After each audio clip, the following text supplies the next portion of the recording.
यदि किसी एक ही कर्म से सारे संसार को अपने वश में करना चाहते हो तो दूसरों की निंदा करने वाली अपने स्वाणी को वश में करना आवश्यक है।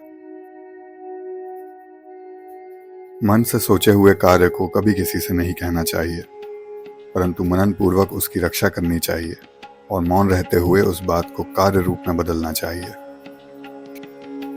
काम करने पर सेवकों की, दुख के समय रिश्तेदारों की, कष्ट के समय मित्र की तथा धन नाश होने पर अपनी पत्नी की परीक्षा हो जाती है, अर्थात सबकी वास्तविकता का पता चलता है।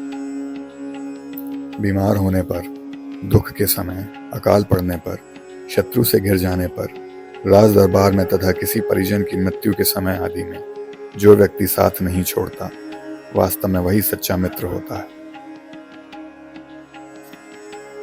जो मित्र आपके पीठ पीछे आपका काम बिगाड़े पर सामने आने पर मीठी मीठी बातें करे, ऐसे मित्र को उस घड़े के समान त्याग देना चाहिए।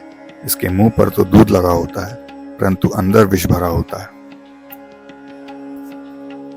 पुरुषार्थ करने वाला व्यक्ति दरिद्र नहीं हो सकता। प्रभु का नाम जपते रहने से पाप नष्ट हो जाता है। मौन रहने पर लड़ाई झगड़े नहीं होते तथा जो व्यक्ति सजग रहता है उसे किसी प्रकार का भय नहीं रहता। कृतज्ञ के साथ कृतज्ञता युक्त, हिंसक के साथ हिंसा युक्त और दुष्टों के साथ दुष्टता भरा व्यवहार करना चाहिए। इसमें किसी प्रकार का पाप नहीं होता। दुष्ट और कांटों से बचने के दो ही तरीके हैं, या तो जूतों से उन्हें कुचल दिया जाए या उनका त्याग कर दिया जाए।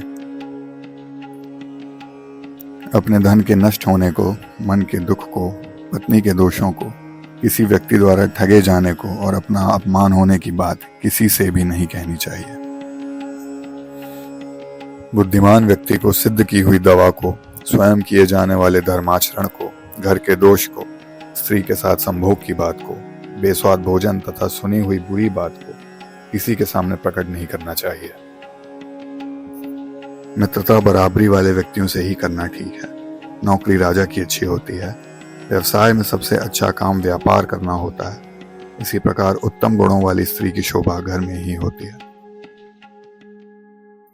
जो व्यक्ति अवसर के अनुकूल बात कर सकता है, जो व्यक्ति अपने यश के अनुकूल प्रिय कार्य कर सकता है और जो अपनी शक्ति के अनुरूप क्रोध करता है, वास्तव में वही बुद्धिमान है।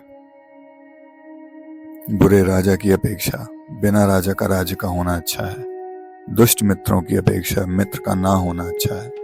दुष्ट शिष्यों की अपेक्षा शिष्य का ना होना अच्छा है और दुष्ट पत्नी के बजाय पत्नी का ना होना अच्छा है।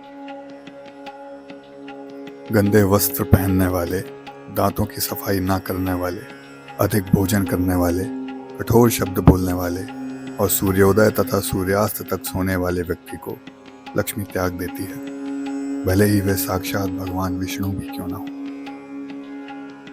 अपनी पत्नी, भोजन और धन, इन तीनों के प्रति संतोष रखना चाहिए, परंतु विद्या, अध्ययन, तप और दान के प्रति कभी संतोष नहीं करना चाहिए। जो धन और अनाज के लेन देन में, विद्या सीखने में, भोजन के समय तथा अन्य व्यवहारों में संकोच नहीं करता, वही सुखी रहता है। सिंह की गुफा में जाने पर हाथी के मस्तक का मोती भी प्राप्त हो सकता है, लेकिन गीदड़ की गुफा में जाने पर किसी बछड़े की पूंछ का टुकड़ा या गधे की खाल का टुकड़ा ही मिल सकता है। संगति का प्रभाव पड़ता है। हाथी विशाल शरीर वाला होता है, परंतु उसे अंकुश से वश में किया जाता है, जबकि हाथी के परिणाम की तुलना में अंकुश बहुत ही छोटा होता है। दीपक जलने से अंधकार नष्ट हो जाता है। क्या अंधकार दीपक के आकार का होता है? हथौड़े की चोट से बड़े बड़े पहाड़ भी गिर पड़ते हैं। क्या पर्वत का आकार प्रकार हथौड़े जितना होता है? अर्थात प्रत्येक वस्तु अपने तेज के कारण ही बलवान होती है। लंबे चौड़े शरीर पर कोई भरोसा नहीं किया जा सकता। अन्न से 10 गुना ज्यादा अधिक शक्ति उसके पिसे हुए आटे में होती है और आटे से 10 गुना अधिक शक्ति दूध में, दूध से 8 गुना अधिक शक्ति मांस में है और मांस से भी 10 गुना अधिक शक्ति घी में होती है।